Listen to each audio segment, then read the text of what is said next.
Hello, everybody, and thank you for joining us on today's telehealth webinar.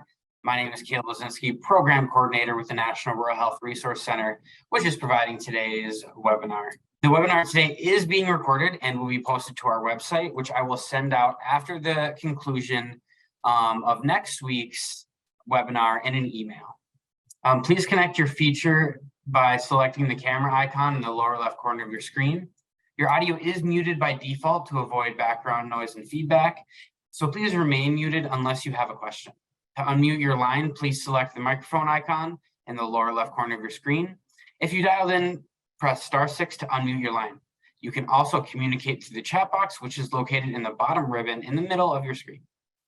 If you haven't already, please take a moment to type your name, title, and organization in the chat box so we know who is joining us today. This helps us get a good feel of the audience of the webinar, and we love to hear from you. So please use the chat box or come off mute if you do have any questions or comments. I will now turn it over to Kate Stenyum, Operations Manager, to get us started. Thank you so much, Caleb, and welcome everyone to today's Delta Region Community Health Systems Development Program webinar. Today's topic is telehealth and more specifically, remote patient monitoring. So as Caleb noted, I'm Kate Stenyum and I'm an operations manager here at the National Rural Health Resource Center. The center is a nonprofit organization dedicated to sustaining and improving healthcare in rural communities, and the center is the TA provider for the Delta Region Community Health Systems Development Program. So just as a reminder to everybody, the Delta Region Community Health Systems Development Program is funded by the Federal Office of Rural Health Policy in collaboration with the Delta Regional Authority. And the center is committed to diversity, equity, inclusion, and anti-racism, and building a culture where difference is truly valued. You can learn more about our commitment on our website. Before we get started today, I wanted to take a really brief moment to highlight some of our really wonderful upcoming Delta webinars. So on March 23rd, we're going to have another telehealth webinar, but this one, the topic will focus on telehealth for the older adult.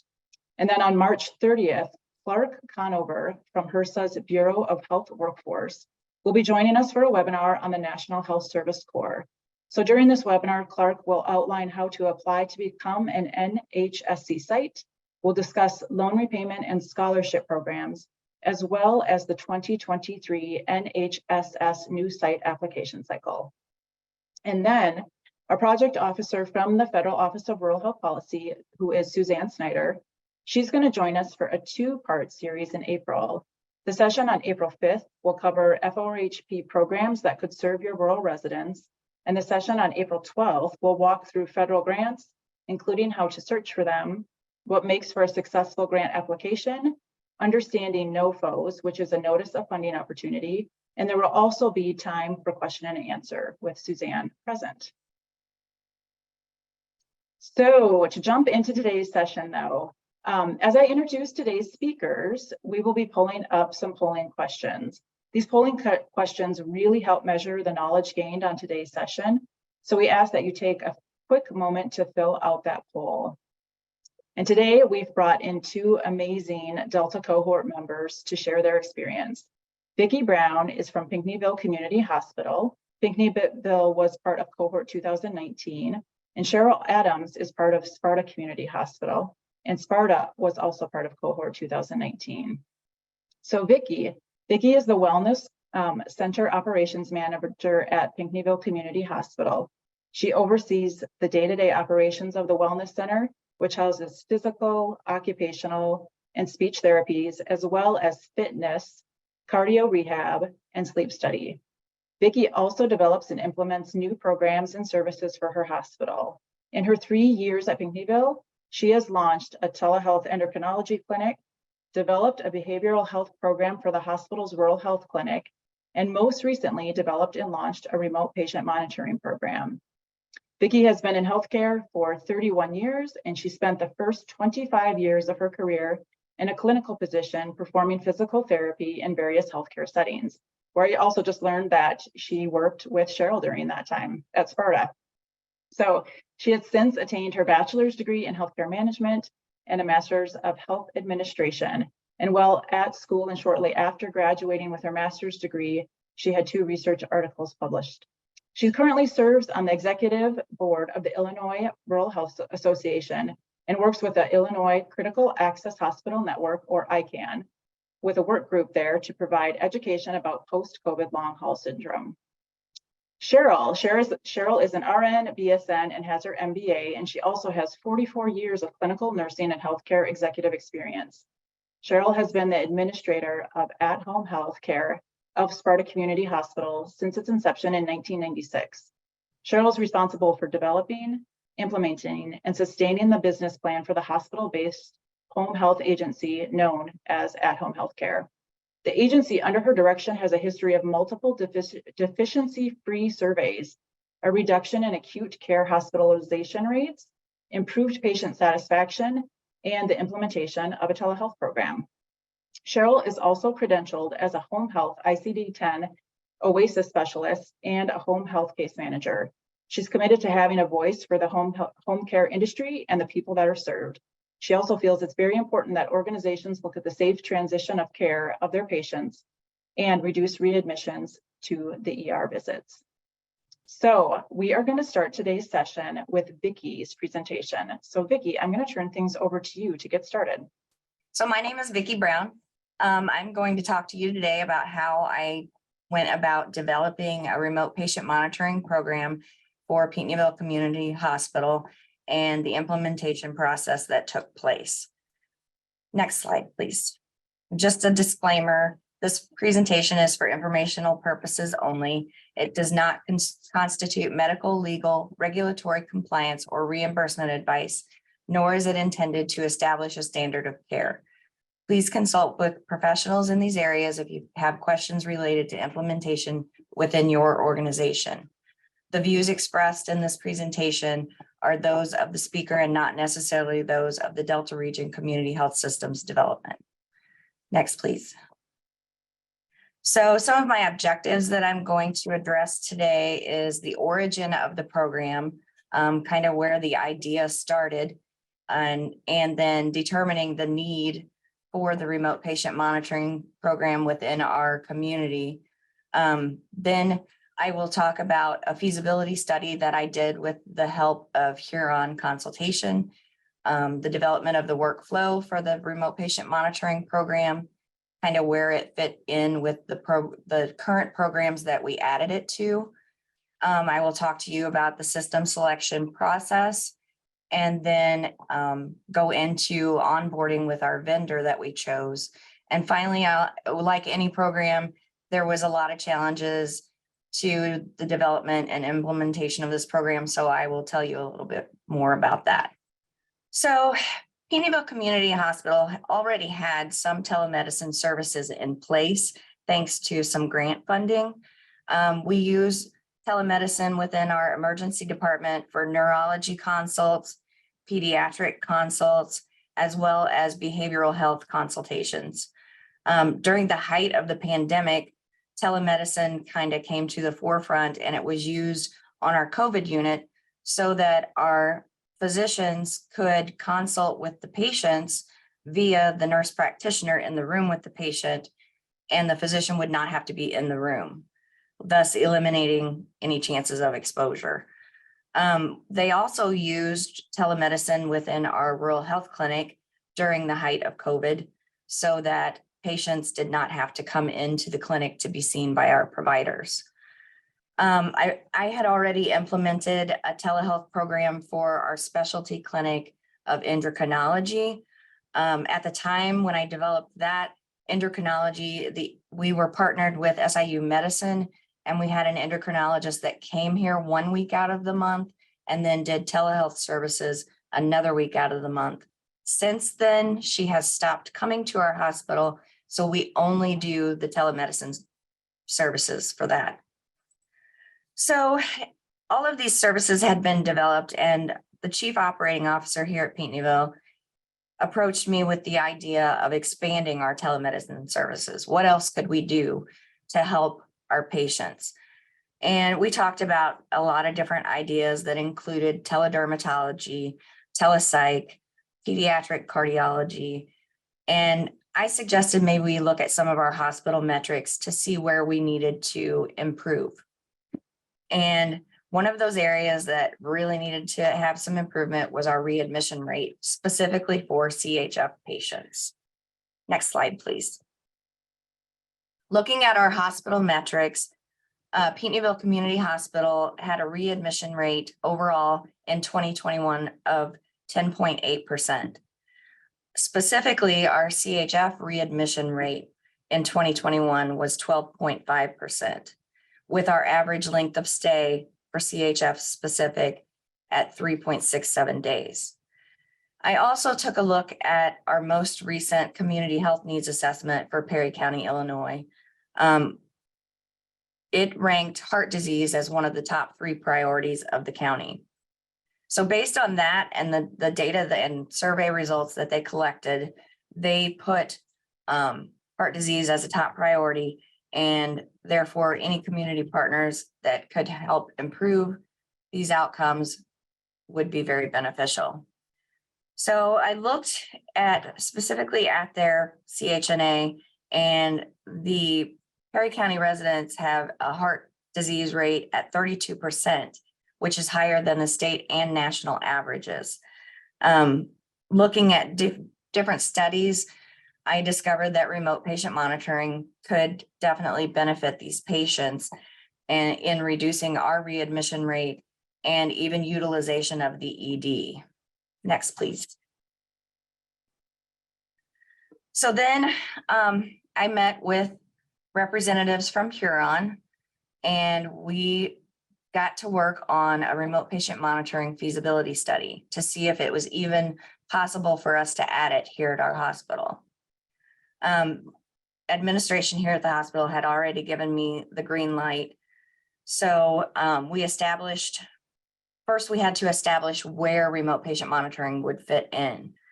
The best fit that I could see would be to lump it in with our chronic care management program. However, our chronic care management program is housed within our rural clinic. And after doing research, I discovered that reimbursement for remote patient monitoring was not possible in the rural health clinic setting. So the only other good fit that I could see for remote patient monitoring would be to add that in with our transitional care management program and in our CHF clinic. We established a timeline for kickoff and the scope of work for the feasibility study. A project work plan was put in place, and it consisted of making key stakeholders, doing interviews with those said stakeholders, presenting the findings from the interviews, a gap analysis, and finally their recommendations. The goals of the study were to, 1, assess the transitional care management program of our hospital to determine if it would be feasible to expand it with the use of remote patient monitoring. 2, to do a gap analysis to assess what would be needed to achieve a successful remote patient monitoring program. And then 3, to receive the recommendations of the consultants in order to make an informed decision about project advancement. The feasibility study was set to be completed within 4 weeks. The stakeholders that I identified for our project and then were interviewed through Huron included our CEO, our CFO, the COO, the chief nurse executive, our IT manager, rural health clinic case manager and clinic manager, our clinical education coordinator, which is the nurse that runs our CHF clinic, and then myself. We identified several strengths during the SWOT analysis, a couple of those being that we already had an established infrastructure for the transitional care management program and for our chronic care management program. Another one was that we have already determined that the transitional care management program has proven to be a great asset for us in preventing readmissions, and that there are already risk stratification measures in place to determine what a patient's risk for readmission is. We did also discover some weaknesses, the main one being that our transitional care management currently uses paper documentation. So finding data was all a manual process, and all reports have to be done manually also. And I also determined that the policies and procedures that were already in place for the transitional care management program were not standardized. And like the documentation, the billing all had to be done manually too. Opportunities that we identified included partnering with the transitional care management program and partnering it with other programs within the hospital in order to follow the patient more than 30 days post-discharge. Our transitional care management program will start seeing the patient immediately upon discharge, and then it stops at day 30. The implementation of our new EHR system that we are set to go live with Meditech on May 1. It will be very helpful in modernizing the way documentation and billing are performed. And then there are also improved CMS guidelines for reimbursement of transitional care management and remote patient monitoring. We also identified some threats that the fact that RPM could not be billed in our rural health clinic kind of really put a damper on the project starting out. The other thing that I saw was that the transitional care management only follows them for 30 days. So what happens after that? As we all know, they can still, have exacerbations and come in for readmission. So that's when our CHF clinic came to mind, that these patients could be followed by them. So some of the recommendations that were given to me was, modernizing the way our transitional care management program is, which I believe will be done once Meditech is implemented, and developing a pilot program for remote patient monitoring. We did perform a gap analysis that provided us an assessment of the current measures in place and the desired measures that we wanted to accomplish in order to achieve our goals. Some of the areas that we examined were customer needs, technology, resource availability, adoption of the remote patient monitoring program, reimbursement opportunities, and then the challenges. Next, please. We looked at the current and the future workflow for not only our transitional care management program, but also our CHF clinic. So I identified stakeholders specifically to those programs, and they included billing, health information, nursing, IT, and myself. We wanted to establish where we were in both the transitional care management program and the CHF clinic. So we put together a map of the current workflow for both areas. Following establishing the current workflow, we wanted to see how we could fit remote patient monitoring in there. Next, please. So first, we looked at the current workflow for our transitional care management program. Using the stakeholders that I already had established, we developed this graphical depiction. I've left some of it out for this, just to kind of make it brief. As you can see here, the transitional care management staff attends our daily interdisciplinary team meeting on the acute care wing of the hospital. There, all the acute care patients and our swing bed patients are discussed as far as their plan of care, any discharge planning needs that they may have. And we have representatives from every department that touches the patient, from dietary to pharmacy, social services, nursing, rehab, etc. During this meeting is when high-risk patients for readmission are identified. And because of that, then the hospitalist will enter an order for transitional care management to follow this patient at home, just so we can help prevent that readmission. And they document the necessity for this program. So before the patient gets discharged, the transitional care management nurse goes to the patient and gets consent from the patient to do the transitional care management program with them. She explains the goals of the program and kind of how it's going to work. Following the discharge, that nurse calls the patient within the first 24 hours of them being home, and then She also follows up with them again once a week until the 30 days is up. If she sees that there's any interventions that are needed, she consults with our hospitalist and they get orders for any medication changes, etc. Prior to COVID, this transitional care management nurse would actually go to the patient's house once or twice during that 30-day period, just to check on them, make sure they had their medications the way they were supposed to have them. But of course, COVID put a damper on that. So as I said earlier, the program lasts for 30 days. And at the conclusion of that 30 days, the patient is then transitioned into our chronic care management program. Next, please. So then we reviewed the current workflow for our CHF clinic. Here, the provider identifies patients who are at high risk for hospital admission or ED visit utilization. The patient gets enrolled in the CHF program and receives a face-to-face visit with our CHF nurse.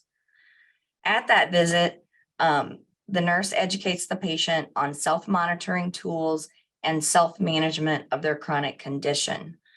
If interventions are needed, she reaches out to the provider. This program can last up to 12 months per patient.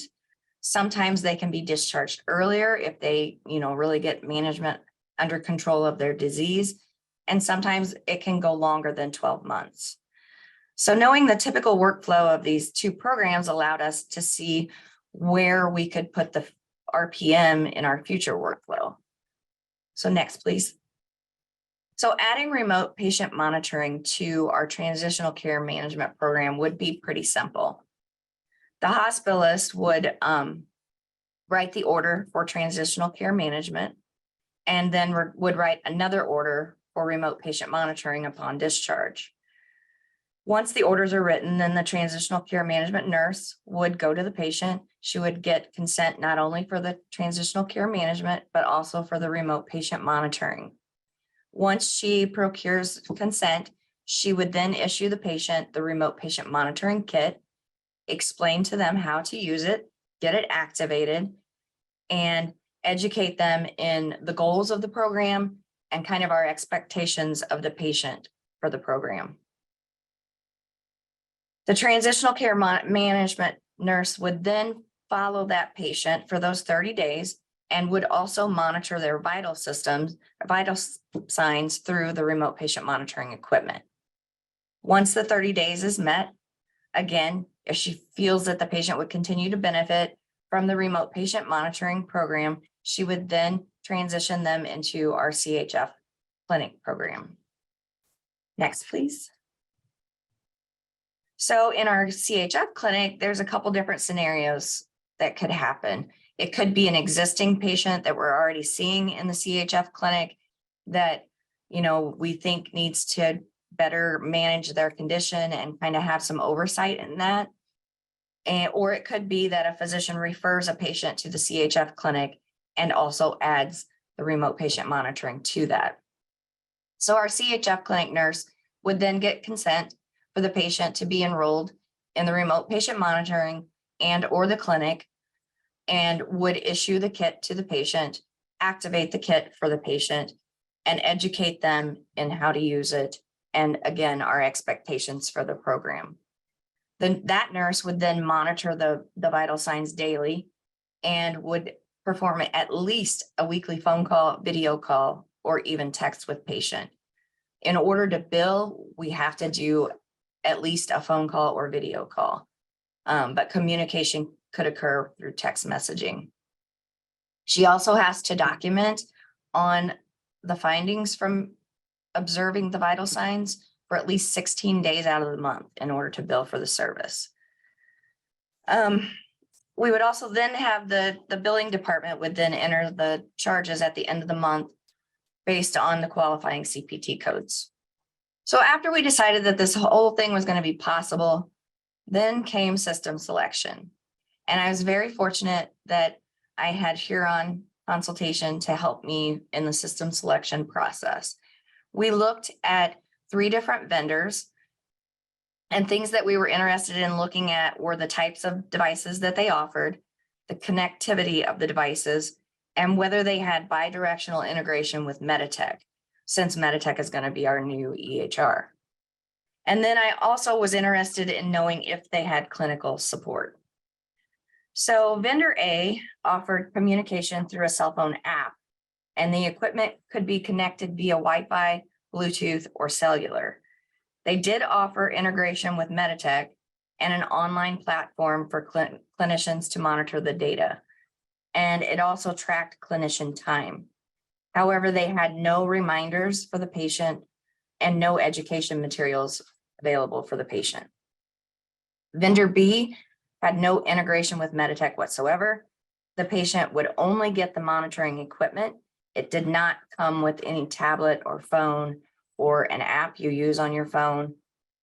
Each piece of equipment had its own SIM card, so each piece of equipment would transmit that data. However, this service also did not offer any reminders for the patient or educational materials. Vendor C had bidirectional integration with Meditech. The monitoring equipment was accompanied with a tablet and had a ton of educational materials on it and a means of communication between clinician and patient via text or even video call. There was a SIM card in the tablet, and it I'm told is a first responder SIM card, meaning that it can get a signal even in the most rural of areas. And the equipment could also be located via GPS. It also provided reminders for the patient for education, to monitor their vital signs, and to take their medications. So following all three of the interviews, we requested quotes from all three vendors. Vendor A and C responded quite quickly, but vendor B never bothered to return calls or emails. So after careful consideration and the experts at Huron, vendor C was chosen as the vendor of choice. They had the better equipment, they had the connectivity, and they had the best price. So the next several weeks were spent getting the system ready. We had weekly meetings with the vendor to discuss the workflow in order to get the system set up the way we wanted it. I developed and tweaked policies and procedures that were already in place and new ones that had to be developed. And we finally did a couple virtual training sessions for staff. Finally, this past February, the vendor came on site to do a full day of training with staff and to go over the workflow and getting everyone connected with the system. Since our hospital is in the process of implementing the new EHR, we have not done the integration just yet. We will do that after our go live date in May. Therefore, the only bad thing about this is that all of the documentation has to be manually put into our current EHR from the website. Next. So as with every program, as I said earlier, there's always some challenges.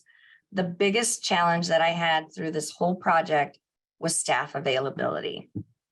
As we all see in every organization, there's a huge nursing shortage, and it made it very difficult for me to get nursing to attend our weekly meetings because they were simply too busy. Another obstacle that I had was getting staff buy-in. I had more than one nurse, more than once, come to me with worries that they wouldn't be able to handle the workload, that they already felt like they were loaded down and just couldn't do anymore. Another thing, I wanted to get medical staff buy-in, and that actually went very well. I attended one of our medical staff meetings and I proposed the program to them. I explained the goals, why I wanted to develop the program, and they provided excellent feedback to me. As far as funding goes, I was very lucky. I met with my administration staff and I proposed the program and was able to get connected with the DRCHSD for funding to get the initial startup of the program. And then the other thing, regulations always plays a part in developing a program. And like I said before, not being able to do this in the rural health clinic, I really didn't know if I was even going to be able to make this program possible because it was the perfect fit. But all in all, I feel like the project went very smooth. A lot of hiccups along the way, but we are now in a live state with the program and ready to take patients. Next, please. I personally enjoyed every minute of this. I love getting programs going and following them to see the success of them and how well they improve health outcomes for our service area and improved metrics for our facility. Hopefully this program will have the success that Cheryl will tell you about her program in the future. So thank you all for watching. If you have any questions, feel free to ask. Yeah, thank you so much, Vicki. Before we turn things over to Cheryl, real quick too, that just a reminder, if you have questions, we'll take some Q&A at the end. So please feel free to pop those into the chat box at any time as they're going through the presentations. And just a comment here too, I think having watched this from the inception with Vicki's, the remote patient monitoring program here, I think one of the big keys to the success was that Vicki was the point person and they had a key point person leading this whole entire project. And so that really, really helped in the success of it. And I just wanted to make a comment too. So all of our current participating cohorts who are on the call right now, I know you're working through telehealth action plans and you've been doing your bench reviews or your stoplight reports recently too. If this is something that you're interested in or different aspects of telehealth. So the Delta program was able to support Pinckneyville. The Delta program supported them with the feasibility study and with the system selection and also with the purchase of any sort of equipment that might be needed to go along with it. So keep that in the back of your mind. And if anything is starting to trigger some ideas that you might have for ITA projects for your sites, please contact Kim Mayo or Mike Roland to discuss that, those opportunities, and then potentially submit an ITA request form. So just wanted to make those quick comments really quick. And now I'm going to turn things over to Cheryl to get started on her presentation.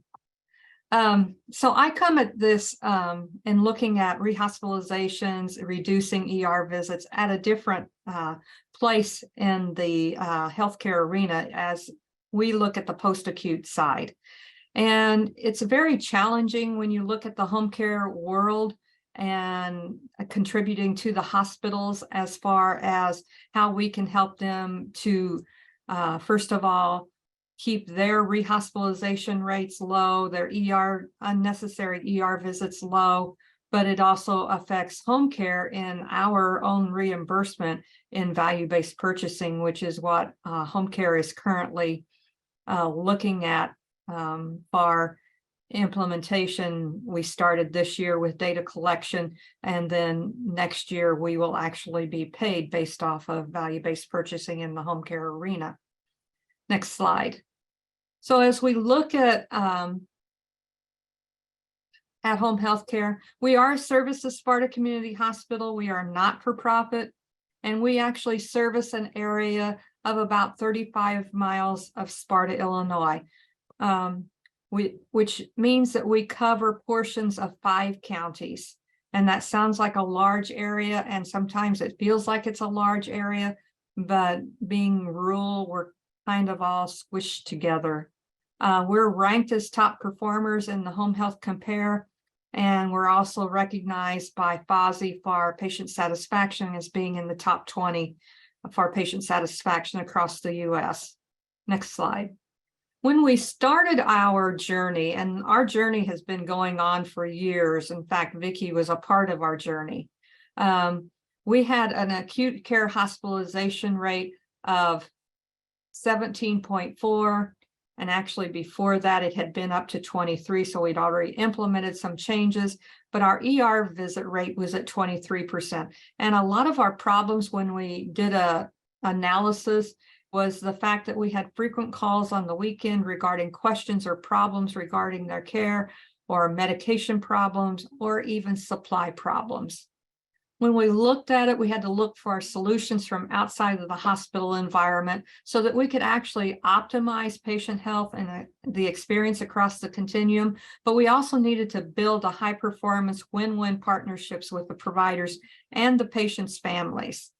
So we looked at the root causes of readmissions in home health, and patients and families often turn away home health agencies after hospital discharge, thinking that they don't need home health to assist in their transition to home. The other piece of this was inconsistency and frequency of home visits post-discharge. We had to look at where the majority of our readmissions came from, and they occurred on the weekend when it was the on-call staff managing it. And so 45% of those readmissions happened on the weekends. Why did that happen?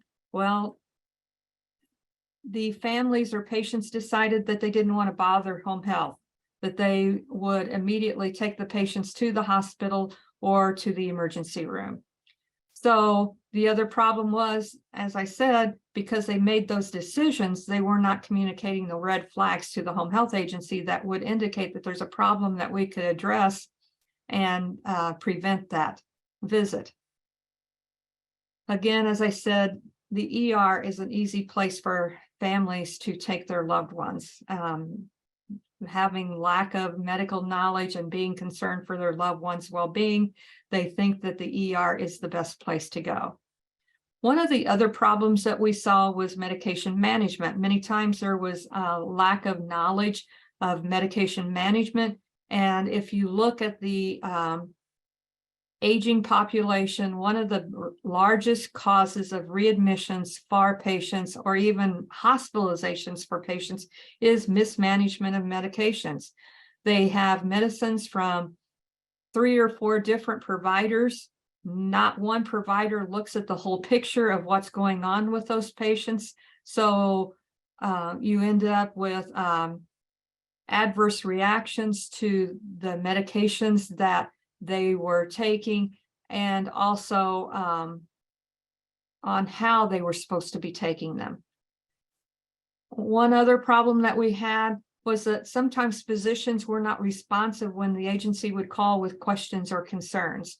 And in our world, we need those responses back while we're seeing the patient or during the same day so that we can prevent those rehospitalizations or ER visits. So at the very beginning, we started with a very low-tech solution. It was low-tech, low cost. And what we did is we implemented a protocol, and it's called an enhanced home health protocol, or our tuck-in protocol, which allowed us to implement just telephone calls to the patients. When we would get that referral for that patient, we would follow up with the patient and family, letting them know that we were the agency that had been contacted, explain what we were going to do for them and what the expectations would be. The day after discharge, we then would do a home visit, do the medication reconciliation, the safety check, and assessment and education.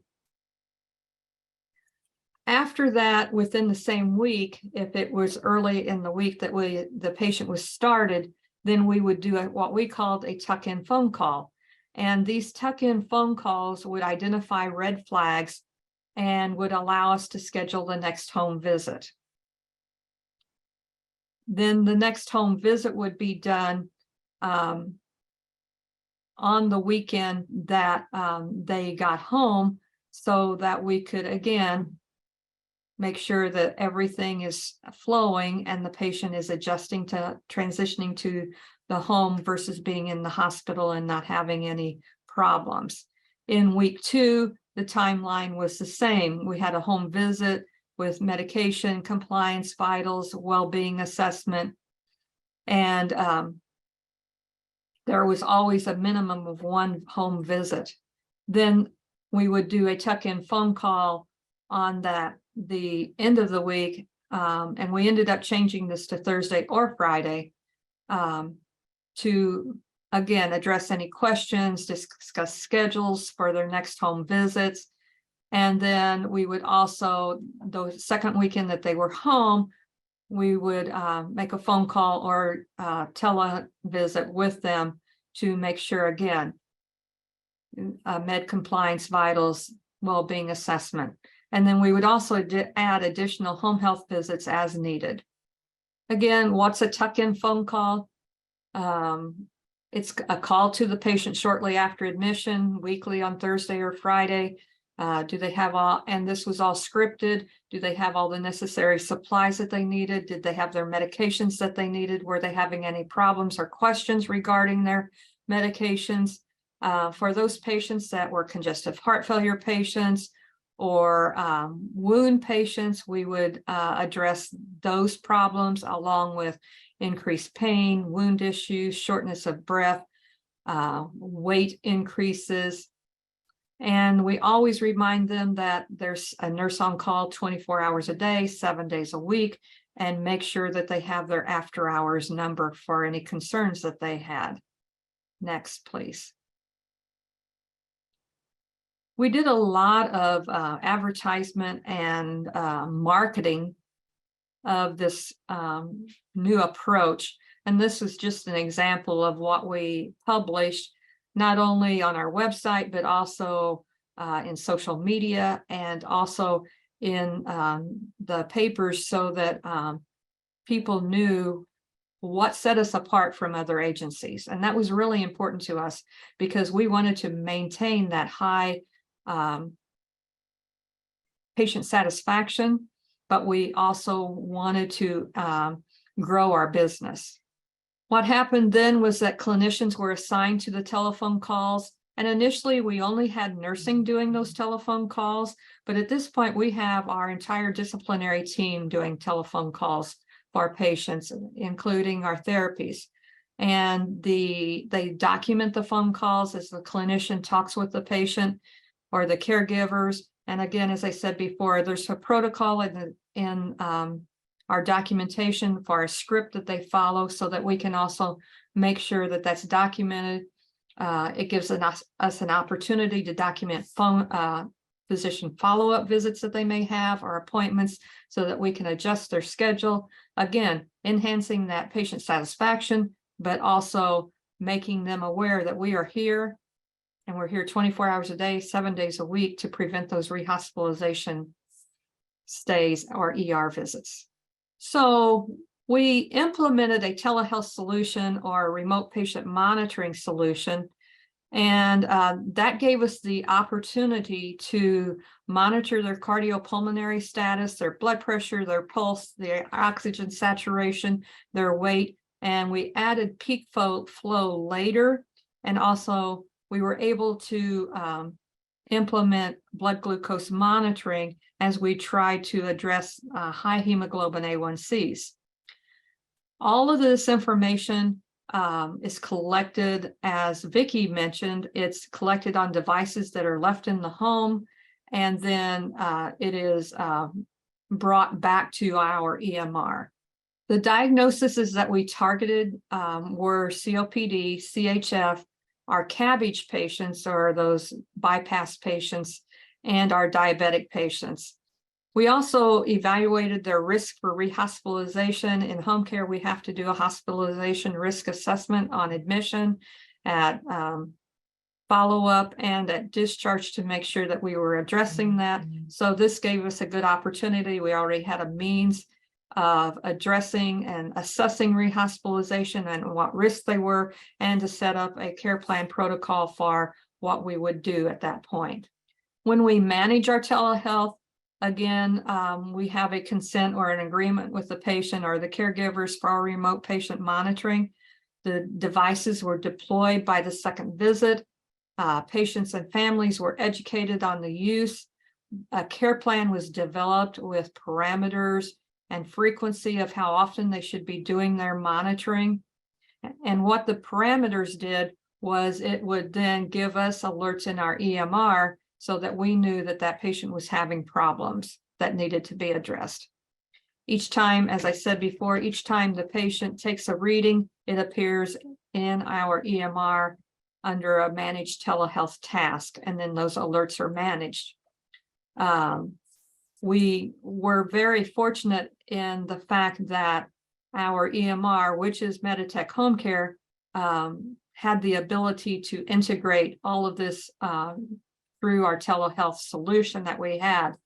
And so the documentation and the management of that information was already embedded into our records, and reports could then be ran for the physicians if they wanted to follow up and see how things were going also. So we also did video calls for patients. If they would call after hours, we could address wound concerns, IV concerns. We do a lot of IV therapy in the home for patients that are long-term antibiotic use, TPN use, fluids, things like that. And we do, as you can imagine, in home care, we do a lot of wounds. And there's always times that patients have concerns that, we give them instructions on how this wound should be progressing, what they should be watching for, so they would call with those. And it's very easy to do a video call and assess what's going on with a patient if we can see that wound and say, yes, it looks okay. No, it doesn't. We need to look at this. We'll send a nurse out, or for those IV concerns also. And a lot of times with the IV concerns, it's just the insecurity of the patient or the family. And so being able to walk them through any problems or questions that they had at that time. It also allowed us to connect with the physicians to give them updates on the change in condition of wounds, and to get them involved so that they could see firsthand what was going on. Within the last 2 years, when COVID hit, we were also able to procure telehealth kits. And these kits were cut from Cure Companion. And what this allows is we actually have 6 telehealth kits, but the hospital has some other kits also that allowed us to do a face-to-face with the physician. It has peripherals on it so that the physician could do an assessment while the nurse is present in the home. What we hoped with these kits was that if we got to the home and the patient was having issues, we could connect immediately with the physician and have them evaluated to eliminate that ER visit or that rehospitalization right then and there. And those kits were procured with a grant also. Next slide, please. So what are our outcomes now? Our rehospitalization rate is down to 13%, which is about the national average for a home care agency. And then our ER visit rate is down to 14%, and actually national ER rate for that is about 17%. We eliminated the calls that were coming in for supplies after hours and on the weekend because we were constantly communicating, do you have everything that you need? It also allowed us to increase our HCAHPS, or our home health CAHPS scores, by 5% in medication and the safety question. And again, that helped because with our tuck-in phone calls and the scripting that we do with those, it allowed us to make sure that the patient knew that these were things that we were trying to address. And so our overall HCAHPS satisfaction is at 5 stars. We have our actual score is at 96%, which is extremely high, and we're very proud of that, and we want to maintain that. And I really feel that a lot of the things that we've done in home care attributes to the fact that our communication, and we're always proactive and looking at ways that we can improve that patient care that we're delivering for those patients. Obviously, as Vicki said, there's always challenges. We had to kind of reframe the relationship to build a partnership, and that teamwork is what actually helped us to become successful. There were hurdles that we had to get over, because when we implemented our telehealth solution and remote patient monitoring, I had staff that had been here for quite a while. And I'm not saying there's anything wrong with seasoned staff, but they are kind of set in their ways. And the mindset, and even some of the physicians and others within the team, is that patients are too old to manage this stuff. And patients are never too old. There are 80 and 90-year-olds that can work a cell phone or a tablet quicker than some of the younger people I have on staff. So we have to get rid of that blockage that their age restricts them from being compliant with their remote patient monitoring. And once we got past that hurdle and we saw success, then the whole team came together and understood the importance of it all. So, you know, coming together is a beginning, keeping together is progress, but working together is success. And that's actually what we saw with the program. And, you know, it always seems impossible until it's done. And we're going through transition right now with our remote patient monitoring. We found out less than 3 weeks ago that our current vendor is going out of business without a solution. So we are in the process of signing a new contract with another vendor. And actually, it's the same vendor that Vicky's going to, because again, everything that they have to offer was very appealing to me. It allows us to go to a next level with our remote patient monitoring, and it remains integrated into our EMR, which was very important to me because I don't like to duplicate work. And I truly think that it's important for us to be able to have everything in one place to be able to manage that patient. So right now we're kind of at that impossible phase as we're transitioning through, but we know that we'll make it through it because we can all work together, and we've got the experience with the first round that we'll make it through this. It's just going to be a little bit of a hurdle and a little bit of a lag time to get everything switched over and become up and running again. Be willing to take any questions that you had. Again, it's been quite a journey for us. It's a longer journey where you could see that we started with low tech, and we have now gotten to higher tech solutions, and it does make a difference. It truly makes a difference. And we found that patients that are involved in their care, that have a responsibility in their care, are more successful at home. If everyone is doing everything for them, they have no tasks that they have to complete, then they become reliant on us, and it's more difficult to manage those patients. So again, another good point to make is have that patient be responsible, give them duties that they need to be performing in order to manage their disease. So I want to thank everyone. Thank you for the opportunity of telling our story of where we've been in our telehealth remote patient monitoring solution and how we've been able to reduce rehospitalizations and ER visits. Wonderful. Thank you so much, Cheryl, for sharing your experience and your journey along the way. As we open it up for questions, again, feel free to use that chat box, or if you have a question, feel free to unmute as well for either Vicki or Cheryl if you have questions for either one of them. I am going to ask, as well as we are opening it up for questions, if Caleb can pull up the post-poll question.